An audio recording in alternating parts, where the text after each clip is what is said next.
Assalamualaikum warahmatullahi wabarakatuh. Yang saya hormati pengasuh Pondok Pesantren Zainul Hasan Genggong, Kiai Haji Muhammad Hasan Mutawakil Allah SHMM. Yang saya hormati Rektor Universitas Islam Zainul Hasan Genggong, Bapak Abdul Aziz Wahab MAG beserta jajarannya. Yang saya hormati dosen pengampu mata kuliah Retorika Dakwah. Assalamualaikum warahmatullahi wabarakatuh.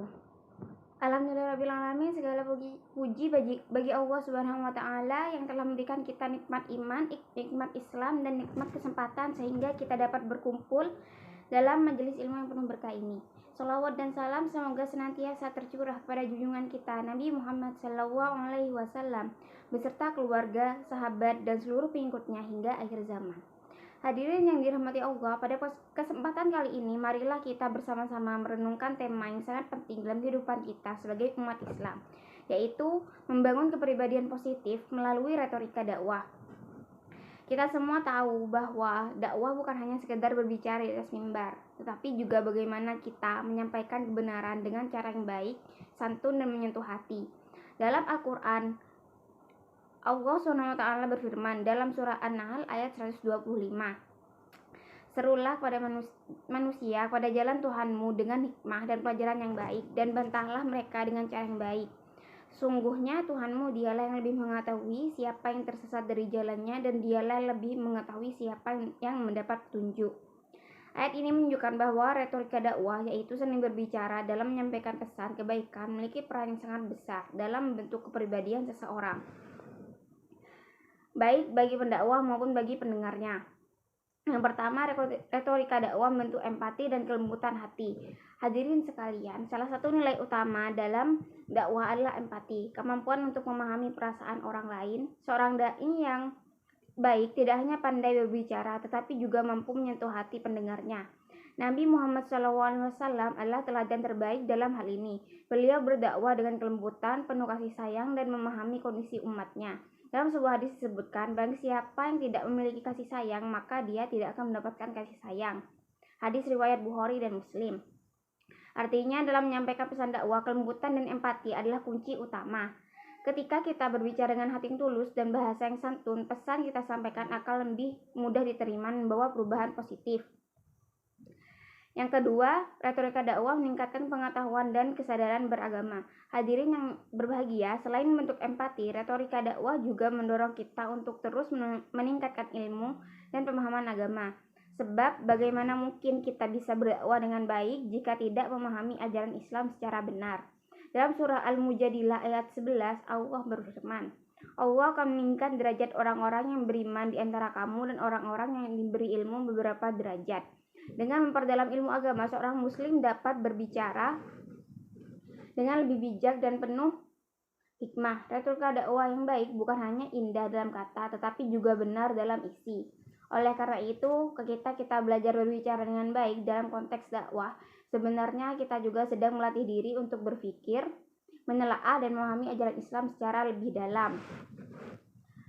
3. Retorika dakwah mengembangkan akhlak yang mulia. Hadirin yang dimuliakan Allah, kepribadian positif tidak akan pernah lahir tanpa akhlak yang mulia.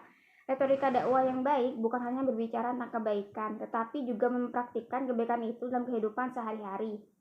Rasulullah SAW bersabda, sesungguhnya aku diutus untuk menyempurnakan akhlak yang mulia. Hadis riwayat Ahmad. Artinya, tujuan utama dakwah adalah membentuk akhlak. Ketika seseorang membiasakan diri berbicara dengan kata-kata yang baik, sopan, dan lembut, maka lambat laun hal itu akan membentuk kepribadian yang positif. Sebaliknya, jika seseorang terbiasa berbicara kasar atau menyinggung perasaan orang lain, hal itu akan mencerminkan kepribadian yang negatif dan menjauhkan orang dari pesan dakwah. Yang keempat, retorika dakwah sebagai cermin kepribadian. Hadirin sekalian, retorika bukan hanya alat komunikasi, tapi juga cermin dari kepribadian seseorang. Cara kita berbicara menunjukkan isi hati kita. Jika kata-kata kita lembut, berarti hati kita lembut. Jika ucapan kita menyejukkan, berarti jiwa kita penuh kedamaian. Allah Subhanahu wa Ta'ala berfirman dalam surah Al-Ahzab ayat 70-71. Wahai orang-orang yang beriman, bertakwalah kepada Allah dan ucapkanlah perkataan yang benar. Niscaya Allah akan memperbaiki amal-amalmu dan mengampuni dosa-dosamu. Ayat ini menegaskan bahwa ucapan yang baik dan benar bukan hanya berdampak pada hubungan sosial, tetapi juga membawa pahala dan ampunan dari Allah Subhanahu wa taala. Maka dari itu, setiap kali kita berbicara baik di dunia nyata maupun di media sosial, marilah kita jaga tutur kata kita agar mencerminkan kepribadian seorang muslim yang baik. Yang kelima, menjadi agen perubahan lewat retorika dakwah. Saudara-saudaraku, kita hidup di zaman di mana informasi begitu cepat tersebar di tengah derasnya arus media sosial. Setiap muslim sebenarnya bisa menjadi dai, pendakwah melalui kata-kata, tulisan, atau tindakan. Namun penting diingat bahwa dakwah bukan hanya menyampaikan ayat atau hadis, melainkan juga menyebarkan nilai-nilai kebaikan seperti kejujuran, tolong-menolong, dan kesabaran. Jika setiap kita mampu menggunakan retorika yang positif, berbicara dengan sopan, menasehati dengan kasih, mengingatkan tanpa menghina, maka insya Allah kita akan menjadi agen perubahan di lingkungan kita masing-masing. Hadirin yang dirahmati Allah, dari yang tadi dapat disimpulkan bahwa retorika dakwah mengajarkan kita untuk berempati dan memahami perasaan orang lain. Retorika dakwah menumbuhkan semangat belajar dan meningkatkan kesadaran beragama. Retorika dakwah membentuk akhlak mulia dan kepribadian positif. Maka marilah kita jadikan dakwah bukan hanya sebatas ucapan, tapi juga tindakan nyata dalam kehidupan sehari-hari. Mulailah dengan hal-hal kecil, berbicara lembut kepada orang tua, menyapa dengan senyum, menasihati teman dengan sopan, dan menyebarkan kebaikan dimanapun kita berada. Semoga Allah Subhanahu wa taala menjadikan kita hamba-hambanya yang mampu menjaga lisan, menyebarkan kebaikan, dan membangun kepribadian positif melalui retorika dakwah. Mari kita tutup dengan doa. Ya Allah, jadikanlah kami termasuk orang-orang yang mendengarkan nasihat dan mengikuti yang terbaik darinya. Amin ya rabbal alamin.